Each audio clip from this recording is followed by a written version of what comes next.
which basically inseminates the brains. So when you get paralyzed by a Grell, I'm not going to mention what you're being actually paralyzed by.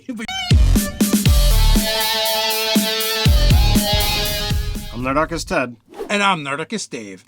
Welcome to Nerdarchy, for nerds, by nerds. All right, so what are we talking about today? All right, so today we're going to be talking about Grell and how Grell reproduce. I know, very exciting, fascinating stuff here. So we shot a video a little while ago, and we did kind of a red herring video about creatures that steal brains. And you started talking about Gricks, and for some reason my brain went to Grell. And also Grells look like brains. Mm-hmm. So I was kind of like, what if Grell actually reproduce by stealing humanoid brains and fertilizing those, and whether they become eggs or they actually just grow into the Grell themselves, the little tiny brains with their little tentacles and beaks. Yeah, I think that, I love putting new lore into the game. I love, making changes that are like, all right, here's this iconic thing that's been there for a while, but there's not a whole lot that's been explored. Let's insert something in. Maybe in your world you want to do something similar, but I love this idea, and it's like abominable to be like, oh yeah, well, every Grell used to be something else that's been now transformed. I think that's just amazing. Doing something like this, introducing new D&D lore into your world that's specific to your world, is kind of a cool thing to do. Maybe you won't do this specifically, but maybe it'll inspire you to look at different monsters in different ways and be like, you know what? That's how the Wizards of the Coast wants to do it in the D&D world, but in my world, this monster works like this. This change makes your world stand out and become unique when you decide, all right, this is it for my world. This is how things happen. And, you might just have those moments where the players become shocked or in awe over this minor change. Because I've used D&D lore and people are like, oh my God, that's amazing. Did you come up with that? I'm like, nah, it's right out of the monster manual right here. But it's cool to have those exploration moments shine. All right, so let's talk about Grell's taking brains. And, specifically what kind of brains or whose brain do they want to take? When you look at all of the aspects of what a Grell is or has, they're pretty intelligent. They've got some interesting abilities. So to me, does that imply more intelligent people or humanoids? Does it imply spellcasters?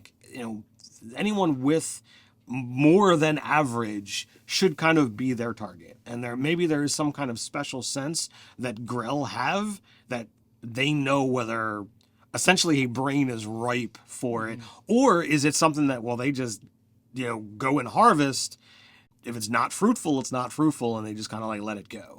Oh, yeah. Well, that actually may play into a later part of the conversation, but I'm going to store that little nugget for now. But yeah, do they need special brains? Like you said, a spellcaster, they can smell it on them. Maybe it's their spell components or whatever. They're able to smell those. They kind of function via smell and also the feel of vibrations. Do spellcasters in your world give off a specific vibration, and that's why the Grells are able to detect them? Well, maybe that the use of actually casting spells, that vibration, they sense the magic being released, so that would, that could potentially be now there's a possible target.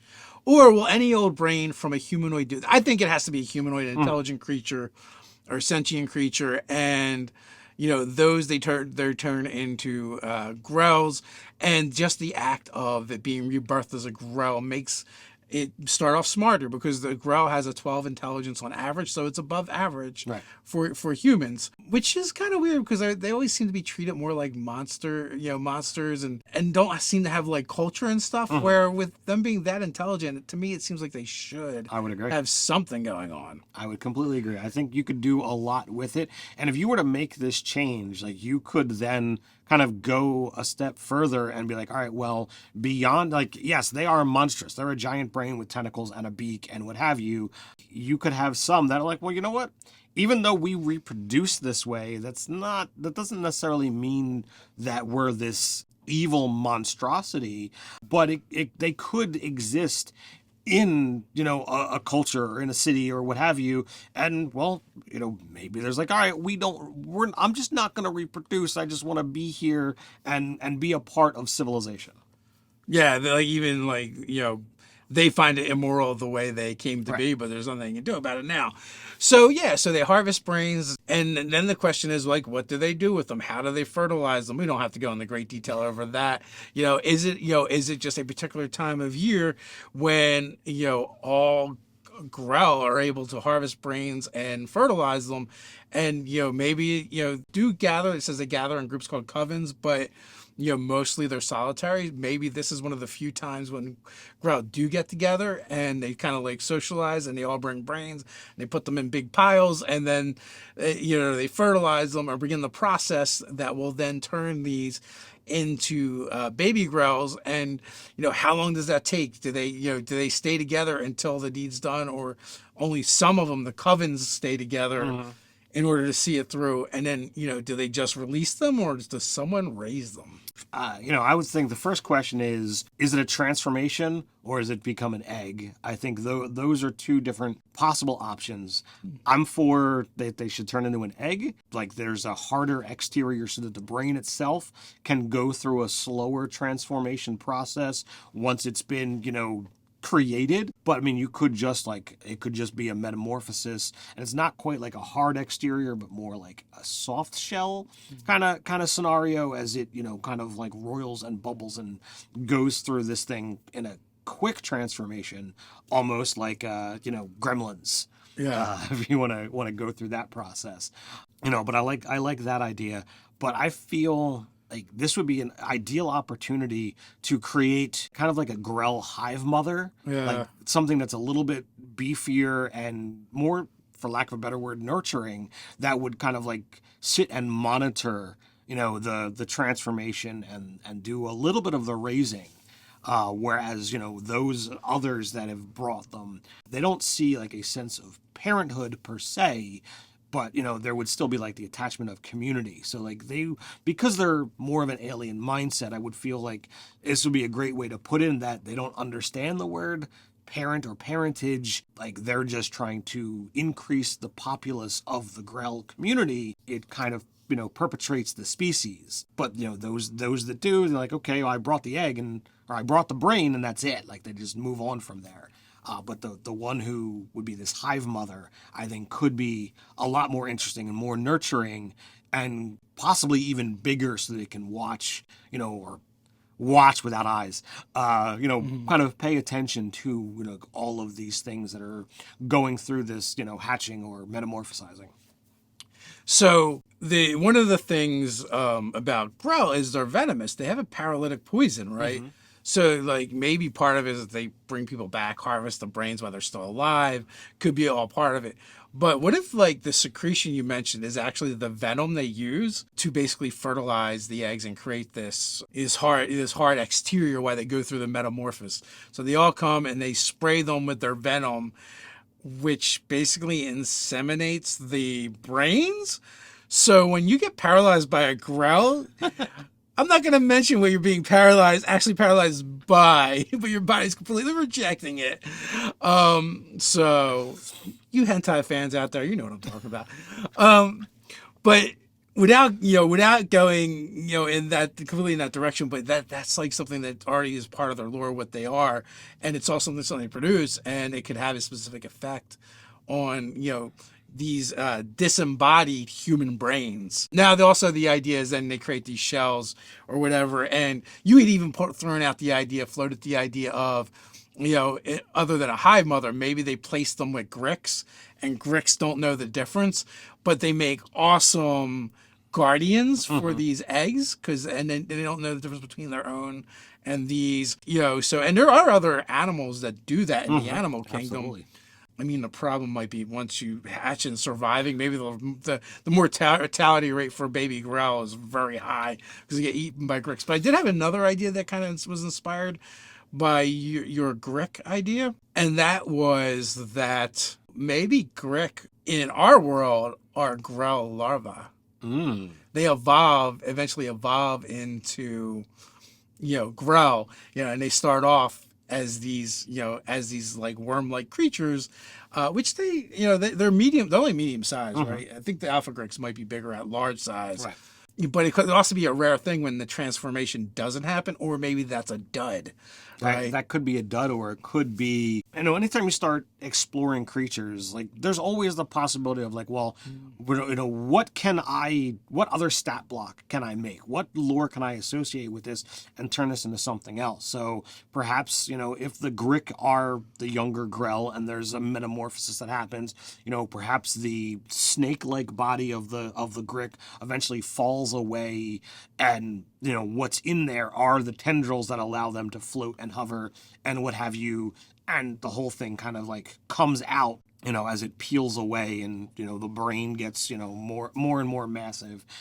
But perhaps the alpha Grick are, as you say, they're duds, and they have the ability that they evolve later and could turn into something else, whether it be like more of like a Grell guardian that protects the hive mother, or something, or is the hive mother becomes a hive mother, or becomes a hive mother. Like there's all these different, I'm like drawing this little flow chart of, well, what happens here, and what if I do this, and what if I do that. Like I could just start making multiple stat blocks for all of these things and how they connect. It's just exciting to me. Yeah, well, I mean, that's one route. Another route is like, maybe this is like a dirty secret of the Grell, right? Like maybe they're embarrassed, right? Because think about it. It'd be like if humans are born as primates and then eventually become, all the fur falls off and they become humans, and you're watching a primate and you're like, it's throwing its own feces around.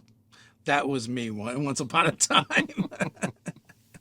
And you could look at that, or it's like, all right, well, they have this dirty little secret and they don't want that shared. That could be something that comes up, and like you could have this intelligent Grell that's friendly with the players, and they bring it the secret, and it's like, all right, well, what kind of negotiation happens there? It's like, all right, can you just not let that out into the world? We really don't like that. Yeah. And then it like, does it start a Grell war on that city to stop that information from going more public? Like, or is it just like, all right, well, you figured it out. This sucks. I'm unhappy.